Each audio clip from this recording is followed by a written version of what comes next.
यकीन करें पूरी ज़िंदगी में सिर्फ एक बार वोट डाला और वो इस तब्दीली सरकार को डाला, और आप पछता रहे हैं। ये रुलते हुए सड़कों पर रोते हुए उस दिन को पछता रहे हैं कि क्यों पीटीआई को वोट दिया। हमें तो ये था कि ये इसके यहाँ पे दूध शहर की नहरें बहेंगी।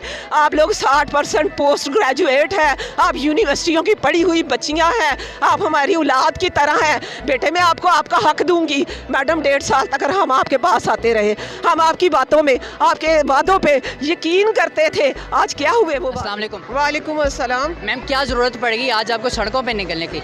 जी आपने देख लिया है, पिछले 3 दिन से हम लोग लाहौर की सड़कों पे ख्वार हो रहे हैं। गवर्नमेंट को हम बार बार एहसास दिला रहे हैं कि ये आपकी माएँ बहनें और फ्रंट लाइन के आपके वर्कर्स हैं, जिन्होंने कभी भी किसी सहूलत को दरवाजे दरवाजे पर पहुंचाने से कभी भी ज़रेग नहीं किया। ये कौम की माएँ बहनें बेटियां हैं, हम लोग सालों से इनसे अपना हक मांग रहे हैं। बार बार यहाँ पे स्ट्राइक कर चुके हैं कि आप लोग हमारा हक दे दें। हर बंदा जो 25-25 साल सर्विस करता है उसका ये हक है कि उसके बच्चों को खाने के लिए खाना मिले, उसका ये हक है कि जब वो बूढ़ा हो जाए तो उसको पेंशन मिले, उसका ये हक है कि उसको जॉब सिक्योरिटी मिले। लेकिन ये खवातीन सड़कों पे ख्वार होती फिर रही है। गवर्नमेंट अपने अल्ले तल्लो में बिल्कुल वो लोग किसी चीज़ पे तवज्जो देने के लिए तैयार नहीं है। ये खवातीन इतनी बेबस हो गई हैं कि आपने देखा है कि ये रोड्स पे पिछले 3 दिन से सो रही हैं छोटे छोटे बच्चों को लेके। मौसम की शिद्दतें बर्दाश्त करके अपनी ज़िंदगियां जो हैं वो अपनी कौम के लिए खर्च करने के बाद आज भी अपने हक के लिए लाहौर की सड़कों पे ख्वार होती फिर रही हैं। 3 दिन हो गए आपको प्रोटेस्ट करते हुए, क्या मुतालबात है आपका? वो मुतालबात अभी तक पूरे क्यों नहीं हो रहे? आपके मुज़ाकरात हुकूमत के साथ क्यों नहीं हो रहे? भाई मेरे हमारा कोई मुतालबा इनसे कुर्सी का नहीं है, कोई अवाने इक़्तिदार में बैठने का नहीं है। हमने कोई वज़ीर आला या वज़ीर आज़म की कुर्सी नहीं मांग ली। इन गरीबों ने मांगा क्या है इनसे? सिर्फ ये कि 25 साल जॉब की है, 20,000 रुपया ये तनख्वाह दे रहे हैं। बताएं आके सिर्फ हमें बजट बना के दिखा दो कि बीबी ये आप अपने बच्चों की फीस दे दें, ये आप रोटी के लिए आटे के लिए रख लें, ये आप पेट्रोल का खर्चा रख लें, ये आप किराया रख लें। हम कैसे अपने एक्सपेंस पूरे करें? हम लोग ये चाहते हैं कि हमारा सिर्फ जो हक बनता है, हमारी अपग्रेडेशन जो उन्होंने पेंडिंग की हुई है, दबाई हुई है, अगर इनकी अपने मुफाद की बात हो तो रातों रात बिल पास हो जाते हैं। ये 40,000 फौज worker, lady health worker, lady health supervisor जो सारी सर्विसेज प्रोवाइड कर रही हैं, ये पिछले 8 साल से सड़कों पर रुल रही हैं कि हमारी अपग्रेडेशन की जाए। ये कोई नाजायज़ मुतालबा नहीं है, बल्कि ये हमारा हक बनता है और हम इंशाल्लाह इनसे अपना हक लेके रहेंगे। कब तक ये चूहों की तरह बिलों में घुसे रहेंगे? आखिर इन्हें बाहर आना पड़ेगा। इमरान खान साहब अभी तक चुप क्यों हैं? 3 दिन हो गए आप यहाँ पे हैं, वो इमरान खान साहब क्यों चुप हैं अभी तक? मैं तो समझती हूँ ये वज़ीर आज़म की मुजरमाना खामोशी है। वो तो तब्दीली के नारे लाने वाले थे।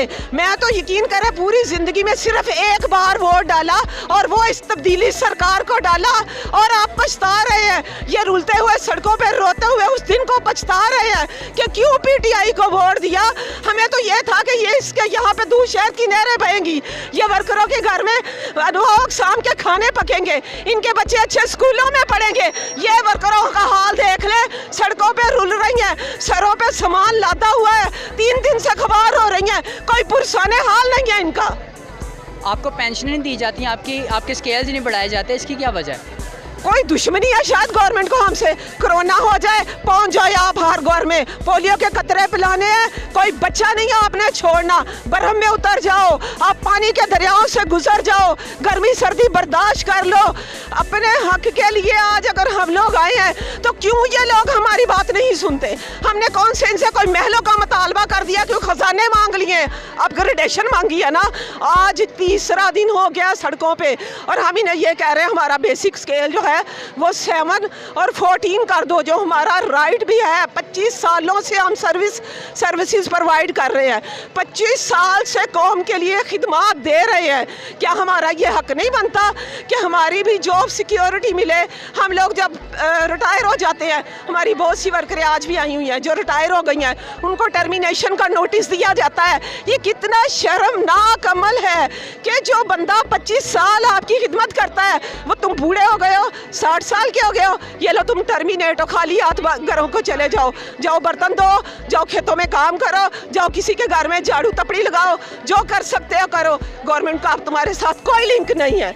ये हालात है हमारे, तो क्या हमारा सड़कों पे आना बनता नहीं है? मैं तो यही कहूँगी कि मैडम आपने तो हमारे साथ टेबल पे टॉक भी की थी, आपने तो हमें वादे भी दिलाए थे। मैडम आपने तो हमें यह भी कहा था कि आप 90% जो है 99% आप ग्रेजुएट हैं, आप लोग 60% पोस्ट ग्रेजुएट हैं, आप यूनिवर्सिटियों की पढ़ी हुई बच्चियां हैं, आप हमारी औलाद की तरह हैं। बेटे मैं आपको आपका हक दूंगी। मैडम 1.5 साल तक हम आपके पास आते रहे, हम आपकी बातों में, आपके वादों पे यकीन करते थे। आज क्या हुए वो वादे? आज हमें क्यों मजबूरन यहाँ पे आना पड़ा? आप कहाँ हैं? आप कौम की बेटियों की हमारी आवाज़ क्यों नहीं सुनती? अपने वादे पूरे क्यों नहीं करती? मैडम आप सामने आए, अपने वादे पूरे करें। मैं आपको वो वीडियोस दिखाती हूँ जिसमें आपने मुझसे वादे किए हुए हैं कि आपका ग्रेड आप कर दिया जाएगा। बहुत जल्द मैं आपको ये खुशखबरी सुनाऊंगी। मैडम हम इस खुशखबरी के आने से पहले किसी और दुनिया में ना चले जाएं। आप अपने वादे वफा कर दें, PTI के वादों की तरह ना करें जो वो हमारे वज़ीर आज़म ने अवाम से किए थे। आज उनकी सारी उम्मीदों पे पानी फिर चुका है। मैडम अभी एक उम्मीद आपसे है, अब भी आ जाए कि ये कौम की बेटियां आज भी आपको सड़कों पे याद करती फिर रही हैं। अगर आप नहीं आती तो फिर ये मुजरमाना, गफलत और खामोशी होगी, फिर हमारा खून आपके सरों पे होगा।